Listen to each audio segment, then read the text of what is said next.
Alright, back out setting some traps here. I thought I'd show you something that I made that might make this a little bit easier, especially when the ground is frozen, although today it's starting to defrost. The cookie cutter. It's actually made from a piece of boilerplate. It's like 1/8 inch steel, and then offcuts of exhaust pipe for cars. This is a 2-inch pipe, piece of 2-inch pipe, and this was a piece of 3-inch pipe that I cut in half and then stretched out to fit the mold of the trap. This is made to fit a Duke 175 or a Bridger 175. It pretty much fits right in that hole, as you can see. I just used it here. It's a perfect cutout for the trap. Didn't cost me anything to make. It's basically all scrap metal, but it works pretty good. Just hammer it into the ground. I had a handle on the back of it that I cut back off because it wouldn't fit in my bucket, so I did have a handle. I might have to shorten it and I'll put it back on there, but it works pretty good. We'll give it a try. Okay, now we can see pretty much how that fits right in the hole. What I did was I put some dry dirt on the bottom of it because the ground is wet, it's defrosting, but next week they already want you know, below freezing at night.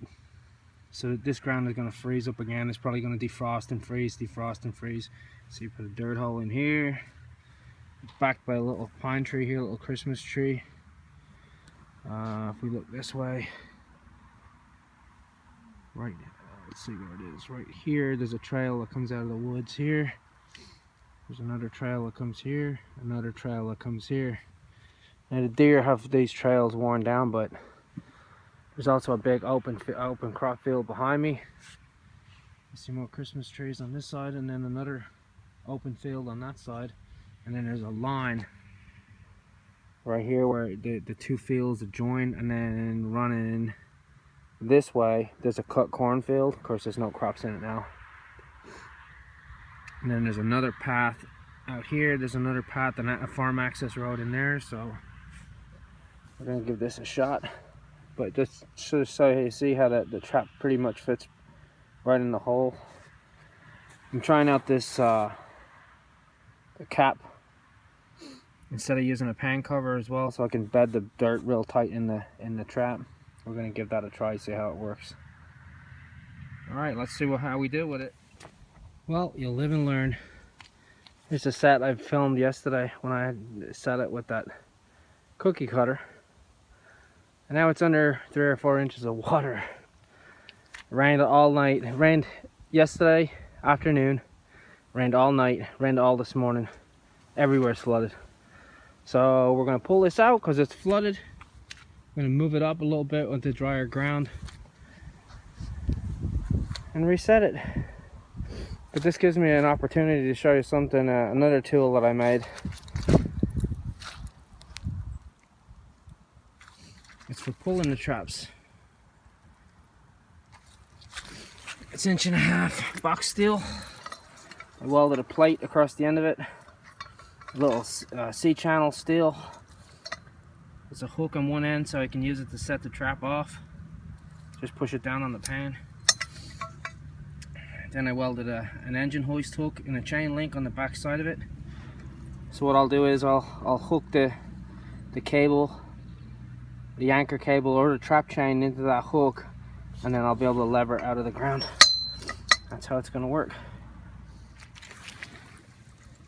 So I hooked it. I already started it, but if you hook the chain into the cable or into your swivel or into the chain, and then just pull up on it, pulls it right out. Anchor and all. Just like that. All it is a big lever.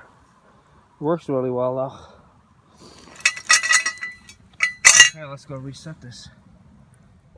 I wanted to mention where I got the idea for the cookie cutter.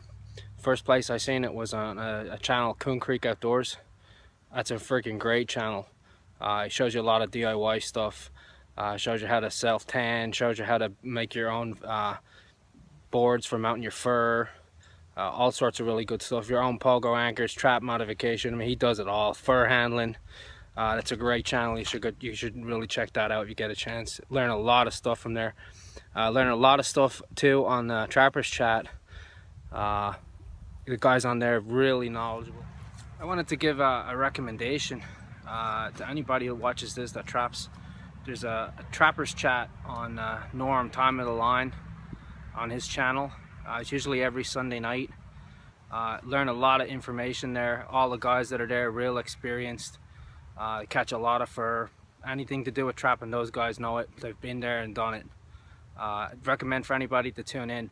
It's on Dave Wilcox Jr.'s channel right now. So if you look up that, you'll see it. I believe he's having it at 7 o'clock Eastern time. I'd recommend it to anybody. All the guys there are really knowledgeable. Learn a lot of information. I'm gonna give a shout out to some of those guys on that Trapper chat. I mean, they really know their stuff. Learn a lot of information from these guys. Nearly everything I know about trapping I've learned from YouTube or some of the research that I've done myself. I didn't get into trapping until later. I hunted and fished and stuff like that, and then trapping came after that. It was just a progression, I guess. But some of these guys really know their stuff. I mean, they're professional. They have it down pat. If you want to learn how to trap, you should watch these guys and you'll gain a lot of information. Kirk McCutcheon, Dave Wilcox Jr, Norm from Time on the Line, Todd Whittenmyer, he's from down south, a little south of where I am here. Really good trapper, lots of information on there. Boss of the Swamp, Coon Creak Outdoors, Backyardmeat. All these guys are freaking good. They know what they're doing. Trapper Joe, NLGhostWolf, Heith Gagnon, Gonzo. All these guys promote, you know, ethics. They promote trapper education, and you can learn a lot of information if you search up those channels. All right, there's a look at the finished set. Blended it a little bit. Didn't want it real obvious. Got a little bit of a dirt hole in the back with bait. I got a bait chunk of muskrat wired up underneath the tree, so it's not visible from the air. Kind of any bait visible from the air here. See if we connect. I don't know, I already took a couple of foxes out of here, so we'll see what happens. Yeah. I am running for cover. Time to go, I think, before I get freaking downpoured on. There's a couple more guys I want to do a shout out to that I forgot before. Guys that I learned a lot of information from. Dave from Trapping World, another trapper in Canada. A guy, man, he catches a ton of stuff, all sorts of information. Woo, a little windy here. Another guy I just subscribed to, fellow countryman of mine, Irish trapper. There's a lot of fox trapping, a lot of mink trapping. I'll give a shout out to him.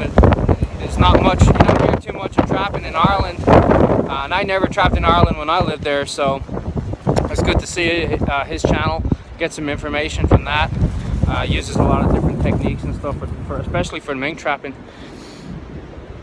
Trapper Joe, Muskrat, 411, that's another Canadian channel. Guys are freaking great, catching wolverine and stuff, getting lost on snowmobiles. All these channels are really good. I mean, if you look into the channels, you know the guys that know their stuff and know how to get it done.